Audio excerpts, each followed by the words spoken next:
Hello everyone, welcome to today's class. दोस्तों, आज की इस क्लास में हम बात करेंगे इंटीजर्स के डिवीज़न के बारे में। तो चलिए शुरू करते हैं। तो दोस्तों, इंटीजर्स के डिवीज़न को शुरू करने से पहले मैं लिख दिया हूँ पहले से रूल नंबर 1 और रूल नंबर 2। चलिए रूल नंबर 1 से डिस्कस करते हैं।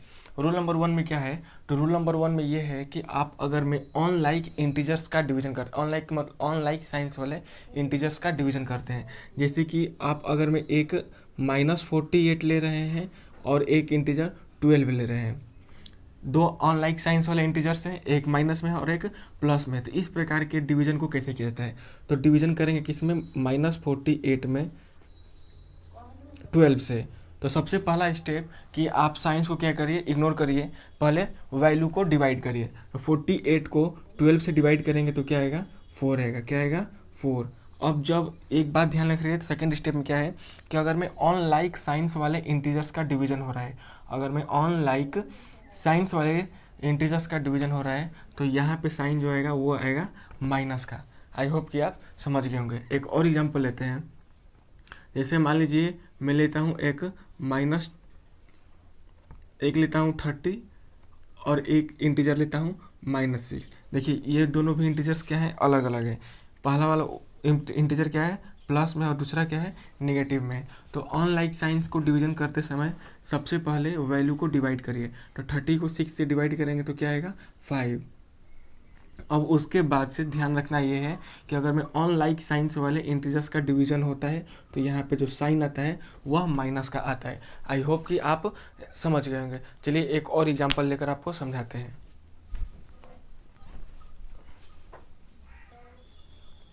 देखिए एक और ऑन लाइक साइंस वाला इंटीजर 2 लेते हैं। देखिए एक लेता हूँ मैं -60 और एक लेता हूँ मैं 55। दोनों इंटीजर्स का साइन क्या है? अपोजिट है, यानी कि ऑन लाइक साइन से। एक नेगेटिव में है तो एक पॉजिटिव में है। दोनों का साइन क्या है? अलग अलग है। तो इस प्रकार के इंटीजर्स को कैसे डिवाइड करेंगे? तो डिवाइड करेंगे -60 ऐसे लिखेंगे, डिवाइड करना है किससे? 5 से। तो ऑन लाइक साइंस वाले इंटीजर्स का डिवीजन में क्या करना है कि सबसे पहले वैल्यू को डिवाइड करिए। वैल्यू को डिवाइड करने के बाद, वैल्यू को पहले डिवाइड किया जाता है, तो वैल्यू को डिवाइड करिए, कितना आया? 12। अब साइंस, ऑन लाइक साइंस वाले में साइन हम लोग क्या करते हैं? माइनस कर देते हैं। आई होप कि आप यह समझ गए होंगे। चलिए अब बात करते हैं रूल नंबर 2 के बारे में। रूल नंबर 2 क्या कहता है? तो रूल नंबर 2 में हम लोग लाइक साइंस वाले इंटीजर्स के डिवीजन के बारे में बात करेंगे। यानी कि यहाँ पे दोनों इंटीजर्स होंगे, उन दोनों इंटीजर्स का जो साइन होगा वो क्या होगा? सेम होगा। तो चलिए इसके बारे में बात कर लेते हैं। इसका एग्जांपल लेते हैं। मान लीजिए एक इंटीजर है -144। एक इंटीजर मान लेते हैं कि एक इंटीजर है -144 और एक इंटीजर जो है वो मान लेते हैं कितना है? -16। तो देखिए इन दोनों इंटीजर्स का जो साइन है वो क्या है? सेम साइन है, लाइक साइन से। दोनों क्या है? दोनों नेगेटिव में। तो इस प्रकार के डिवीजन में क्या करते हैं कि यहाँ पे भी क्या करते हैं? देखिए यहाँ पे भी वैल्यू को ही पहले डिवाइड करेंगे। जैसे -144 लिखा है और -16 लिखा है, तो यहाँ पे भी पहले क्या करेंगे कि पहले वैल्यू को ही डिवाइड करेंगे। पहले न्यूमरल वैल्यू को डिवाइड करिए। 144 में 16 से डिवाइड करिए तो कितना आएगा? 9। कितना आएगा? 9। अब लाइक साइंस वाले हैं इंटीजर, तो लाइक साइन के केस में क्या होता है कि यहाँ पे जो साइन आएगा वो पॉजिटिव आएगा। और मैं बता चुका हूँ कि प्लस साइन लिखने की ज़रूरत नहीं होती, क्योंकि ये पहले से अंडरस्टूड होता है। आई होप कि आप समझ गए होंगे। एक और एग्जांपल लेते हैं। जैसे मान लेते हैं कि मैं लेता हूँ एक इंटीजर लेता हूँ 75, एक इंटीजर लेता हूँ 75 और एक इंटीजर लेता हूँ 3। दो इंटीजर है, दोनों लाइक साइंस वाले इंटीजर है, मतलब दोनों का जो साइन है वो क्या है? सेम है। ये भी प्लस में है, ये भी प्लस में है। तो कैसे डिवाइड करेंगे? 75 में डिवाइड करना है। 75 में किससे डिवाइड करना है? 3 से। तो वैल्यू को डिवाइड, पहले क्या करेंगे? न्यूमरल वैल्यू को डिवाइड करिए। तो न्यूमरल वैल्यू को डिवाइड करेंगे तो कितना आएगा? 25। साइन क्या होगा? तो दोनों लाइक साइंस वाले हैं, तो लाइक साइंस में क्या आएगा? प्लस आएगा। अब मैं बता चुका हूँ कि प्लस लिखने की ज़रूरत नहीं है, ये पहले से अंडरस्टूड होता है। आई होप कि आप समझ गए होंगे। तो ध्यान क्या रखना है? तो रूल नंबर 1 में ये बताया कि अगर मैं दो इंटीजर्स हैं और ऑन लाइक साइंस वाले इंटीजर यानी कि दोनों इंटीजर्स का साइन अलग है, तो सबसे पहले आप वैल्यू को डिवाइड करिए। क्या करिए? पहले आप न्यूमरल वैल्यू में क्या करिए? डिवीजन करिए। और उसके बाद से देखिए अनलाइक साइन से वाले हैं, तो यहाँ पे अनलाइक साइन के केस में माइनस आएगा, और लाइक साइन वाले के केस में क्या आएगा, प्लस आएगा। लाइक साइन वाले के केस में क्या आएगा, प्लस आएगा। आई होप कि आप डिवीजन के बारे में समझ गए होंगे। तो डिवीजन में ही एक और टर्म आता है मॉडुलस ऑफ एन इंटीजर। चलिए मॉडुलस ऑफ इंटीजर के बारे में बात कर लेते हैं। चलिए मॉडुलस ऑफ एन इंटीजर्स के बारे में बात करते हैं कि मॉडुलस एक इंटीजर का मॉडुलस मतलब क्या होता है। तो देखिए मोड को सिंपली हम लोग क्या करते हैं, ऐसे दो लाइन से क्या करते हैं, रिप्रेजेंट करते हैं। और बेसिकली यहाँ पे कोई भी एक इंटीजर लिखा होता है, एक जगह पे कोई भी इंटीजर होता है। बताया था कि इंटीजर कितने प्रकार के होते हैं, 3। पहला पॉजिटिव था, नेगेटिव था और जीरो था। तो यहाँ पे ए जो है क्या है, ए जो है यहाँ पे एक इंटीजर है और इसकी वैल्यू कुछ भी हो सकती है। तो कंडीशन क्या डिपेंड करता है, तो कंडीशन यहाँ पे है ये कि अगर मैं यहाँ पे मॉडुलस के अंदर, अगर मैं यहाँ पे मॉडुलस के अंदर यहाँ पे जो इंटीजर है, अगर मैं यहाँ पे कोई पॉजिटिव इंटीजर है, तो मोड हटा करके हम लोग डायरेक्ट जो नंबर लिखा गया है मोड के अंदर वही लिख देते हैं। कब, जब यह क्या हो, ये वाला जो इंटीजर है अगर मैं यह पॉजिटिव हो, अगर मैं इसके अंदर लिखा गया इंटीजर पॉजिटिव है, तो हम लोग डायरेक्ट उसको मॉडुलस हटाकर उस नंबर को डायरेक्ट लिख देते हैं। लेकिन इसके अंदर लिखा गया जो इंटीजर है वह नेगेटिव इंटीजर है। अगर मैं कोई नेगेटिव इंटीजर है तो हम लोग क्या करते हैं कि अगर मैं कोई नेगेटिव इंटीजर लिखा गया है तो उसके बाहर हम लोग माइनस लगा कर लिखते हैं। ये कब होता है, जब इसके अंदर कोई नेगेटिव इंटीजर हो। जैसे एग्जांपल में मान लीजिए कि ये 16 एक मोड के अंदर है।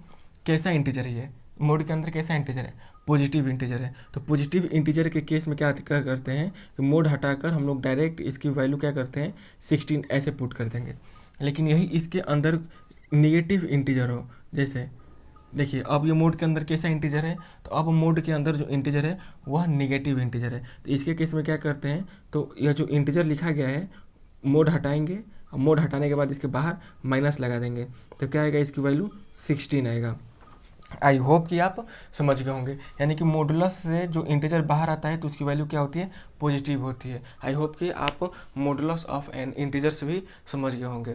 तो चलिए इंटीजर्स के डिवीजन के जो प्रॉपर्टी होती है कि कौन कौन सी प्रॉपर्टी को फॉलो करता है, कौन सी प्रॉपर्टी इसके पास होती है, कौन सी नहीं होती है, इसके बारे में बात कर लेते हैं।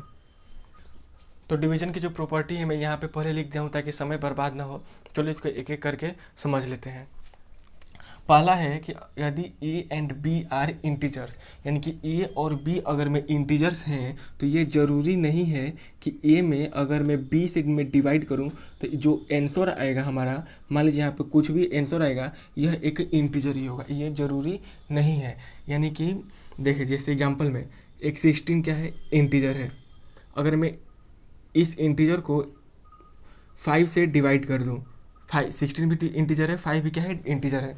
तो ये ज़रूरी नहीं है कि एक इंटीजर को दूसरे इंटीजर से डिवाइड करें तो जो हमारा आंसर आएगा वह एक इंटीजर ही होगा। यह ज़रूरी नहीं होता है। यानी कि जो डिवीज़न है वह क्लोजर प्रॉपर्टी को फॉलो नहीं करता है। यानी कि इसमें ज़रूरी नहीं है कि दो इंटीजर्स का डिवीज़न इंटीजर ही हो। दो इंटीजर्स का डिवीजन का जो रिजल्ट आ रहा है वो इंटीजर हो भी सकता है और इंटीजर नहीं भी हो सकता है। इस वाले केस में क्या था, यह इंटीजर नहीं है। अब देखिए यहाँ पे, यहीं पे अगर मैं 16 को क्या कर दूँ, 4 से डिवाइड कर दूँ, 16 से क्या करूँ, 4 से डिवाइड करूँ, तो जो हमारा आंसर आएगा 4, यह क्या है, इंटीजर है। इस वाले केस में क्या आ रहा है, इंटीजर आ रहा है। यानी कि दो इंटीजर्स का डिवीजन करने पर, दो इंटीजर को अगर डिवाइड करें तो ज़रूरी नहीं है कि वो इंटीजर ही होगा। इंटीजर हो भी सकता है, इंटीजर नहीं भी हो सकता है। यानी कि क्लोजर प्रॉपर्टी फॉलो नहीं करता है। इंटीजर हो भी सकता है, इंटीजर नहीं भी हो सकता है। आई होप कि आप समझ गए होंगे। चलिए नेक्स्ट वाला बात करते हैं। इसमें यह है कि अगर मैं ए एक कोई इंटीजर है और ए की वैल्यू 0 के बराबर नहीं है तो ए को ए से ही डिवाइड करने पर 1 आएगा। मतलब इसको एग्जाम्पल समझते हैं। यानी कि जब भी किसी इंटीजर को उसी इंटीजर से डिवाइड कर दे तो जो रिजल्ट आएगा 1 आएगा। जैसे एग्जांपल में 32 है, मान लीजिए 32 को मैं डिवाइड करूं 32 से, इंटीजर को उसी इंटीजर से डिवाइड करें तो जो रिजल्ट आएगा हमारा वो क्या आएगा, 1 आएगा। फिर एक देखिए, मान लीजिए मैं -35 को डिवाइड करूं किससे, -35 से, किसी इंटीजर को सेम उसी इंटीजर से डिवाइड करें तो जो हमारा वैल्यू आएगा वो क्या आएगा, 1 आएगा। आई होप कि आप समझ गए होंगे। एक और एग्जांपल लेते हैं। जैसे मान लीजिए -2 को मैं डिवाइड करूं -2 से, यानी कि जब किसी इंटीजर को सेम उसी इंटीजर से डिवाइड करें तो जो हमारा रिजल्ट आएगा वो क्या आएगा, 1 आएगा। आई होप कि आप समझ गए होंगे। थर्ड प्रॉपर्टी क्या है? थर्ड प्रॉपर्टी ये है कि यदि इंटीजर ये कोई इंटीजर है तो उसमें 1 से डिवाइड करने पर सेम वही इंटीजर आएगा। इसको भी एग्जांपल से समझाते हैं। यानी कि कोई भी इंटीजर है, कोई भी, मान लीजिए कोई भी इंटीजर है, अगर मैं उस इंटीजर में आप 1 से डिवाइड करेंगे तो सेम जिस इंटीजर में डिवाइड किया जा रहा है सेम वही इंटीजर आ जाता है। आई होप कि आप समझ गए होंगे। एक और एग्जांपल, कोई भी इंटीजर हो, जैसे मान लीजिए 30 है, इसमें अगर मैं 1 से डिवाइड कर देंगे तो जिस इंटीजर में डिवाइड किया जा रहा है सेम वही इंटीजर आ जाता है। वही लिखे हैं कि अगर मैं ए कोई इंटीजर है तो ए में 1 से डिवाइड करने पर ए ही आएगा। आई होप कि आप ये तीनों प्रॉपर्टी समझ गए होंगे। तो चलिए आगे की 2-3 प्रॉपर्टी और जो है उसको भी यहाँ पे आपको समझा देते हैं। चलिए डिवीजन के बचे हुए 2 प्रॉपर्टी को भी पढ़ लेते हैं। पहला ये है कि if A is a integer, यानी कि ए कोई इंटीजर है। अगर मैं ए कोई क्या है, इंटीजर है, तो 0 में ए से डिवाइड करने पर जो हमारा वैल्यू आएगा वो 0 ही होगा। जैसे एग्जांपल में मान लीजिए 17 कोई क्या है, इंटीजर है, तो अगर इससे मैं 0 में डिवाइड करूं, 17 से 0 में डिवाइड करूं तो जो मेरा आंसर आएगा वह 0 ही होगा। यहाँ पे कोई भी इंटीजर हो सकता है, किसी भी इंटीजर से 0 में डिवाइड करने पर जो आंसर आता है वो क्या होता है, 0 ही होता है। आई होप कि आप समझ गए होंगे। नेक्स्ट ये है कि किसी भी इंटीजर में 0 से डिवाइड करना जो होता है वह मीनिंगलेस होता है। क्या होता है, मीनिंगलेस होता है। क्या होता है, मीनिंगलेस। मतलब ये कि आप अगर मैं कोई भी इंटीजर लीजिए, मान लीजिए 7 ले लीजिए, तो 7 में 0 से आप डिवाइड नहीं कर सकते, आप इसको डिवाइड नहीं कर सकते, कोई मीनिंग इसका नहीं निकलेगा। क्यों? क्योंकि डिनोमिनेटर में हमारा 0 नहीं होना चाहिए। यह क्या होगा, यह अनडिफाइंड हो जाएगा। क्या हो जाएगा, अनडिफाइंड हो जाएगा। तो आप किसी भी 0 में किसी भी इंटीजर से डिवाइड करेंगे तो 0 आएगा, लेकिन किसी भी इंटीजर में आप 0 से डिवाइड नहीं कर सकते। यानी किसी भी इंटीजर में 0 से डिवाइड नहीं कर सकते। क्यों? क्योंकि वह अनडिफाइंड हो जाएगा। ध्यान रखिएगा कि 0 से किसी भी इंटीजर में डिवीजन नहीं होगा। नेक्स्ट है कि अगर मैं ए बी सी ये तीनों कोई इंटीजर हैं तो ए और बी, ए में बी से डिवाइड कर दें और पूरे को सी से डिवाइड कर दें तो यह बी और सी से डिवाइड करने पर जो रिजल्ट आ रहा है उसको ए में डिवाइड करने के बराबर नहीं आएगा। जैसे एग्जांपल है, मान लीजिए ए जो है कोई इंटीजर है, मान लीजिए कि 16 है, बी कोई इंटीजर है मान लीजिए कि 8 है, और सी कोई इंटीजर है मान लीजिए 2 है। अब देखिए अगर मैं क्या करूँ कि ए में यानी कि 16 में 8 से डिवाइड करूँ, 16 में क्या करूँ, 8 से डिवाइड करूँ, उसके बाद से जो पूरा रिजल्ट आ रहा है उसको मैं पूरे से 2 से डिवाइड कर दूँ तो कितना आएगा। देखिए 16 में 8 से पहले ब्रैकेट का अंदर का सॉल्व करते हैं, तो 16 में 8 से डिवाइड करेंगे तो कितना होगा, 8 2 जा 16। ये बाहर 2 था, अब बाहर वाला सॉल्व करेंगे तो 2 से 2 में डिवाइड करेंगे तो कितना आया, 1 आया। यानी कि आप पहले यहाँ पे क्या किए, 16 में 8 से डिवाइड किए, उसके बाद उसके पूरे रिजल्ट को 2 से डिवाइड किए तो कितना आया है, 1। अब देखिए अब क्या करता हूँ कि अगर मैं क्या करूँ कि 8 में मैं पहले क्या करूँ, 8 में मैं पहले 2 से डिवाइड करूँ और जो पूरा रिजल्ट आ रहा है इस पूरे रिजल्ट से मैं 16 में डिवाइड कर दूँ। यानी कि यहाँ पे क्या था, एक बार 16 में 8 से डिवाइड कर रहे थे और पूरे को 2 से डिवाइड कर रहे थे, और यहाँ पे क्या होगा, पहले 8 में 2 से डिवाइड करेंगे और पूरे जो यहाँ से जो क्वोशेंट आएगा इस क्वोशेंट से इसमें डिवाइड करेंगे। तो देखिए क्या रहा है, बाहर ब्रैकेट के बाहर का तो वैसा ही लिखा रहेगा, ऐसे ही लिखा रहेगा।